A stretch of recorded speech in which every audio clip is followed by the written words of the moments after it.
आप अच्छे होंगे। ये हिंदी का पेपर है, क्या पता इसी तरीके हिंदी का पेपर आपके भी पेपर में आ जाए, इसलिए ये हिंदी पेपर आज हम देखते हैं इसमें क्या क्या आया था, कितने नंबरों का था, देखते हैं। पहला पूछा था ऑप्शन में कि भाषा योग अवशिष्ट के लेखक कौन थे। सदल मिश्र की रचना क्या है इसमें से। चंद्रकांता स्मृति कृति की विधा है, कौन सी कृति की विधा है। बालकृष्ण भट्ट संपादक थे किसके। वासुदेव शरण अग्रवाल की रचना क्या है, इसमें ये आया था। और आया था कि कितनी नाव में कितनी बार काव्यकृति है। छायावादी की प्रमुख विशेषता क्या है। दूसरा शतक का प्रकाशन वर्ष क्या है।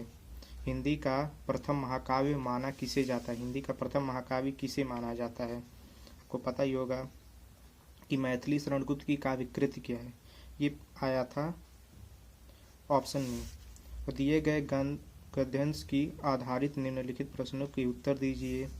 ये मातृभूमि निवास राष्ट्र के स्वरूप जो चैप्टर है उससे आया था कि पृथ्वी माता है और जन्म सच्चे अर्थों में पृथ्वी के पुत्र हैं। इससे आया था कि लेखक का नाम लिखना था, रेखांकित अंशों की व्याख्या करनी थी, राष्ट्र की कल्पना कब असंभव है, पृथ्वी, ये तो आप इससे ही पेपर से कर सकते हैं, ये सरल आता है। और एक और आया था कि जो साधारण प्रजा परिश्रमी है, रक्त को खाली और लाखों करोड़ों समृद्ध से बनाए हुए हैं, ये भी बहुत ही सरल आया था जिसे आप देख सकते हैं। और ये पद्यांश क्या आया था कि निज जन्म जन्म सुने जीव यह मेरा, अधिकार था उसे महास्वार्थ ने घेरा। ये कई अनुपात चैप्टर से आया है, इससे ये करने हैं कि संदर्भ लिखना था, अधिकार क्यों कहलाती है, और आज की दुनिया नवीन, ये कर सकते थे, ये भी बहुत सरल ही था। और लेखक का साप्ताहिक परिचय आया था, एक प्रो जी सुंदर रेड्डी या फिर आचार्य हजारी प्रसाद द्विवेदी या डॉक्टर APJ अब्दुल कलाम का कोई कर सकते थे। और इसमें से जयशंकर प्रसाद या महादेवी वर्मा, ये हमेशा पूछे जाते हैं ऐसे प्रश्न। और ध्रुव यात्रा कहानी का उद्देश्य पर प्रकाश डालना था, 80 शब्द के 5 नंबर के थे। पंचलाइट और बहादुर की कहानी, तो पंचलाइट बहादुर में से कोई एक आप कर सकते थे। और ये जो मुक्ति दूत हैं और ये जो खंड काव्य हैं, ये आपके ज़िले के ऊपर होता है कि किस ज़िले में कैसे पेपर ये पूछे जाते हैं, आप देख लीजिएगा। खंड खा में थे, संदर्भ ये संस्कृत का था, इसकी व्याख्या करनी थी।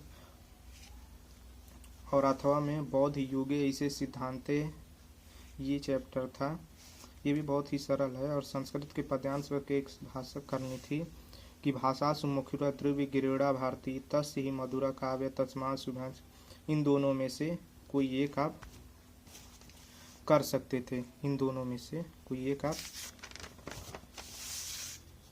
कर लें। बहुत ही अच्छा प्रश्न आया था कि लोक में किसी एक का अर्थ लिखकर वाक्य का प्रयोग कीजिए। अंगूठा दिखाना है, ये है पानी पानी होना।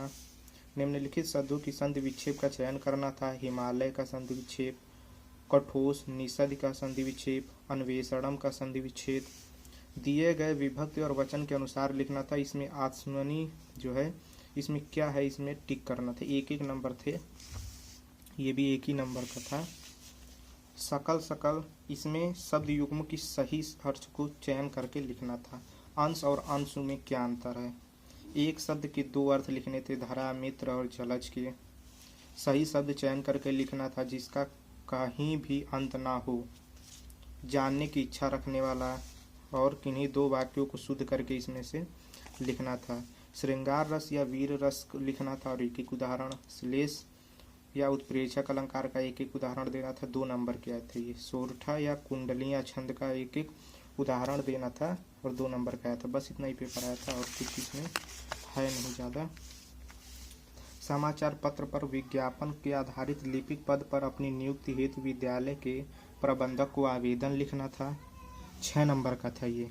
और ऋण माफी हेतु बैंक शाखा प्रबंधक को पत्र लिखना, ये तो हमेशा पूछा जाता है ऋण मात्र वाला, तो ये आप देख लीजिएगा, ये ज़्यादा पूछता है। और किसी एक विषय भाषा पर निबंध लिखना था। पर्यावरण प्रदूषण, ये ज़्यादा अच्छा है, इस पर आप लिख सकते हैं, इस पर ज़्यादा पूछता है। तो वीडियो अच्छी हो तो प्लीज़ लाइक करना, चैनल पर न हो तो सब्सक्राइब करना। धन्यवाद दोस्तों।